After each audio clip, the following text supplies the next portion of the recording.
Are you currently suffering from pain in the groin or inner leg region that's exacerbated when you load or stretch that muscle? These are common symptoms of a groin strain or adductor tendinopathy, and this condition can get really frustrating and stubborn. Fortunately, there's a lot that I can show in this video that can help rehab this without using any medication or surgery. For those that don't know me, my name is Dr. Zach right here at Performance Sport and Spine in Seattle, Washington. In today's video, we're discussing all things groin strain, from diagnosis to presentation to the best rehab. This muscle is actually comprised of three separate muscles. So we have the adductor longus, the adductor brevis, and the adductor magnus. And these muscles originate at your pubic bone and insert on the inner part of your femur or thigh bone. And these muscles work as a group to dynamically stabilize your hip, as well as adduct your leg or bring your leg towards midline. An interesting note here is due to the insertion point being a little different, the adductor magnus is also a powerful hip extensor, which is one reason why your knees may collapse in when people do heavy squats. So what does this condition feel like? Well, the classic sign is groin pain. Depending on the severity of it, you also may have numbness, swelling, bruising, or difficulty moving your leg and weakness. Anyone can get this condition, but it is more prevalent in sports, specifically basketball, football, soccer, and hockey. This condition can be caused from direct trauma to that area, a sports injury, especially in sports that involve rapid change of direction, or an overuse. So for the overuse, think if you started doing some sort of soccer program or running program and rapidly increase your volume. Now, one thing to note is the tendonitis, it implies that inflammation or inflammatory process is a primary driver. But really with tendons, tendinopathy is a better term because it's placed more load than the capacity for it to handle, which is why tendinopathy is the preferred term nowadays. So when you have this, one of the first things you need to do is think about scaling back and letting that tendon calm down. One thing with this is that after this gets hurt, there's been some micro trauma, the muscles are going to feel tight. And tightness makes humans intuitively want to stretch it. But again, that tissue is healing from an injury. So if you aggressively stretch it, you're only going to make your pain worse and slow down the healing. So a light dynamic warm-up or movement that feels okay is fine, but please don't aggressively stretch this or foam roll this. You're only going to cause more trauma and slow the healing process down. Now we're going to cover the rehab portion of this video. And the good news is that most people can expect a full recovery. With these exercises, we're going to do level 1 and progress up. At the end, we're going to do some dynamic rehab to prepare that tendon for dynamic loading in sports and other activities. Ball squeeze with your knees flexed. Laying on your back, you're going to place a ball or pillow between your knees and then pressing inwards with the inside of your muscles, press and hold to tolerance. Ball squeeze, knees straight. Laying on your back, you're going to place that same ball or pillow between your ankles with your knees straight. Using those inside muscles, press in towards the ball and hold to tolerance. Banded leg adduction. So the band on the affected leg anchored somewhere else, we're going to pull that affected leg inwards towards the other leg at a slow tempo of 2 seconds in, pause for a second, and out. Make sure to keep your knees straight and you want to feel tension on the inside of your leg. Banded adduction slider. So with that same band position, we're going to put a slider on the carpet or a washcloth on the hardwood floor, and then we're going to slide our leg in slow tempo 2 seconds toward our other leg, pause, and return to the starting position.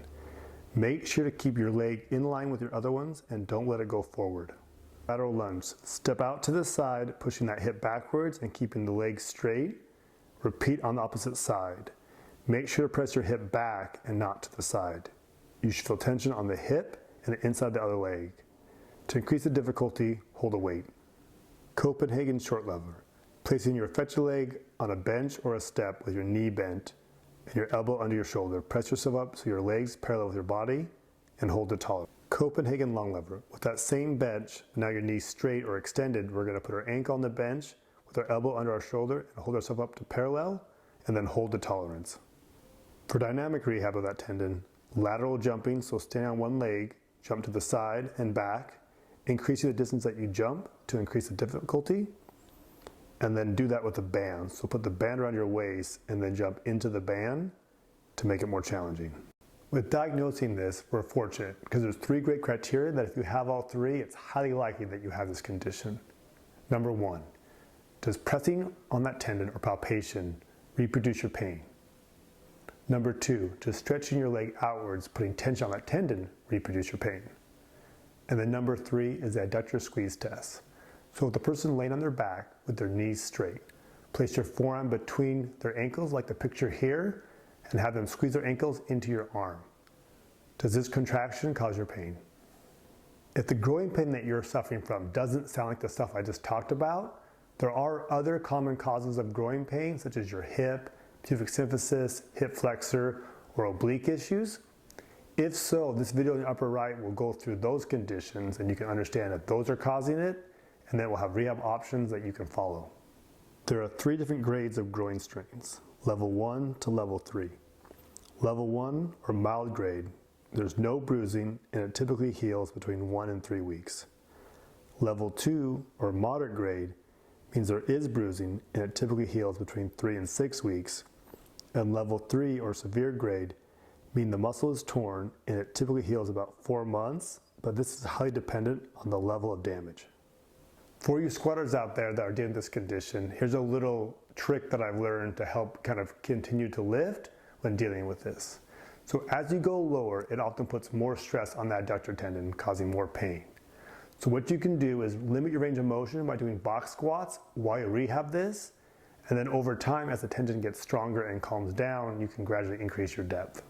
We're going to talk about how much pain is okay when rehabbing tendons. So when rehabbing tendons, some discomfort or pain is going to be the norm, not the exception. A good rule of thumb is that the pain during the exercise should be mild, 2 to 4 out of 10 during the exercise, and then dissipate within 2 hours afterwards. Also, the next morning when you wake up, the pain should be basically the same that it was the previous morning.